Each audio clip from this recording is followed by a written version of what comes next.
सबसे ऊपर पहले पढ़ा सम का, यहाँ पे दूसरे नंबर पे, और 13वें नंबर पे हमने सम इफ़ का पढ़ा। अब सम इफ़ एस है, सम हो गया, सम इफ़ हो गया, अब सम इफ़ एस क्या है देखिए मैं आपको लगा के तो इफ़ एस फार्मूला में जाते हैं।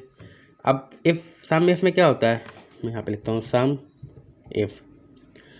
इफ़ में हम लगाते हैं is equal to SUMIF में हम अपना ये रेंज सेलेक्ट करते हैं, कोमा लगाते हैं। ये मैं वही लगा रहा हूँ जो हमने पहले भी लगाया हुआ है। इधर हम जो भी लिखें उसका हमें ये सम करके दे दे।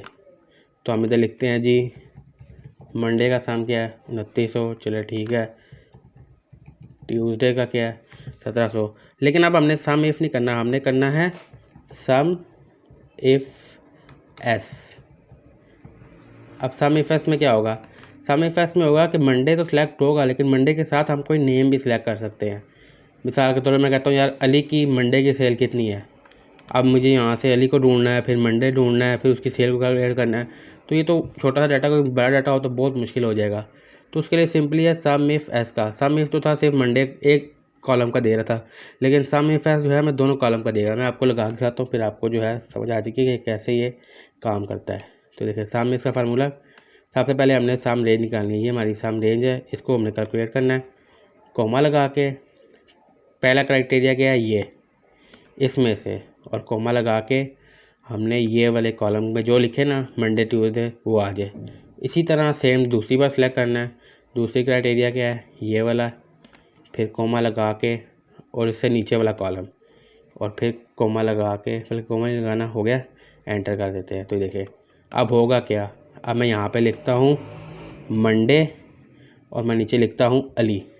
देखें उसने अली और मंडे की सेल निकाल दी। अब मैं खुद चेक करने के लिए देखता हूँ, अली की 500 है, फिर अली की मंडे की 150 है, 650 होगी, फिर 900 है, तो ये 1550 यानी कि बिल्कुल ठीक निकाली है। इसी तरह मैं कहता हूँ अली की ट्यूसडे की सेल कितनी है, ट्यूसडे की सेल 0 है उसकी, ट्यूसडे है ही नहीं। वेडनेसडे की कितनी है, वेडनेसडे की भी 0 है, क्योंकि अली का सिर्फ मंडे आगे आ रहा है, अली के बाकी दिन की नहीं आ रही। चलो मैं यहाँ पे ना मिसाल के तौर पे अली चेंज कर देता हूँ थर्सडे की, बल्कि फ्राइडे की है। तो मैं अली की फ्राइडे की सेल कितनी है देखिए, उन्होंने कहा 350 है। तो ये होता है सम इफ़ का एस का फार्मूला। सम इफ़ से आप सिर्फ एक कॉलम का जो है वो सम इफ़ ले सकते हैं, और सम इफ़ एस से आप 2 कॉलम का ले सकते हैं।